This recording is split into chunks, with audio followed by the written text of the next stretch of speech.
Hello blessed people, ఎలా ఉన్నారు? ప్రతిరోజు వాక్యాలు వింటున్నారా? అనేకులకి షేర్ చేస్తున్నారా? మీ స్టేటస్లో షేర్ చేయండి, మీకు తెలిసిన వాళ్ళకి తెలియపరచండి.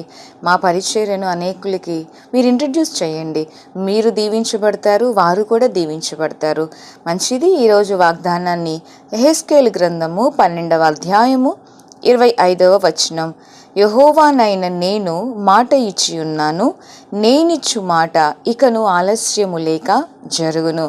ఎవరు మాటిచ్చారు అంటే ప్రభువైన దేవుడే వాగ్దానం ఇచ్చారు. ఆ వాగ్దానమును నేనే ఇచ్చానని చెప్తూ ఇకను నేను ఆలస్యము చెయ్యను అంటున్నారు. అంటే ఇక ఆలస్యం చేయనంటే అర్థం ఏమిటి? కొంత ఆలస్యం అయిందనే కదా అర్థం.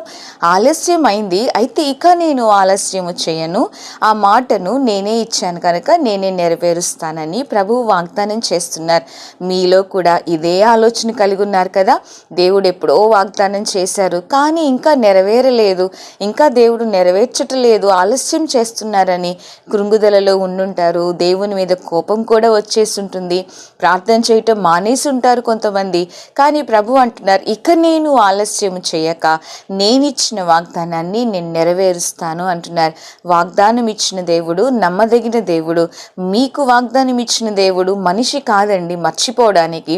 మనుషులైతే ఇచ్చిన మాటలు మర్చిపోవచ్చు, కానీ దేవుడు మాట మర్చిపోరు. కాకపోతే కొంచెం ఆలస్యం అయి ఉండొచ్చు. మీరు అనుకోవచ్చు చాలా ఆలస్యం అయిందండి అని. మనకి చాలా ఆలస్యంగా అనిపించవచ్చు, కానీ అది దేవుని దృష్టికి కొంచెం ఆలస్యమే. కానీ దేవుడు అంటున్నారు, ఇకను నేను ఆలస్యం చేయను, వాగ్దానాన్ని నెరవేరుస్తాను. కనుక ఈ వాగ్దానం ఎత్తిపట్టి మీరు కూడా ప్రార్థించండి. ప్రభువా, నా జీవితంలో మీరు ఎప్పుడో ప్రామిస్ చేశారు, ఎప్పుడో వాగ్దానాలు చేశారు, కానీ ఇంకా నెరవేరలేదు, ఆలస్యమైంది అని బాధపడుతుండొచ్చు. కానీ ప్రార్థించండి, ఈ వాగ్దానాన్ని ఎత్తిపట్టి ఇక నేను ఆలస్యం లేక జరిగిస్తానన్నారు కనుక నా జీవితంలో, మా కుటుంబ జీవితంలో ఏవైతే మీరు ప్రామిస్ చేశారో వాటిని మీరు జరిగించండి, నెరవేర్చండి ప్రభువా. ఇకను ఆలస్యము చేయక మా జీవితాలలో నీ కార్యములు సఫలపరచండి ప్రభువా అని ప్రార్థించండి. ఈ వాగ్దానం ఎత్తిపట్టి ప్రార్థించండి. తప్పకుండా మీ జీవితంలో ఆలస్యముగా కనిపిస్తున్న కార్యములన్నీ దేవుడు త్వరితముగా వెంటనే దేవుడు జరిగించును కాక. ఆ ఆశీర్వాదం ఏదైతే వాగ్దానం పొందుకున్నారో అవన్నీ కూడా నెరవేర్పు మీ కన్నులారా మీరు చూతురుగాక. ఈ సంవత్సరంలోనే లేదా ఈ నెలలోనే దేవుడు మీ జీవితాల్లో కార్యములు జరిగించును గాక. ఆమేన్. God bless you.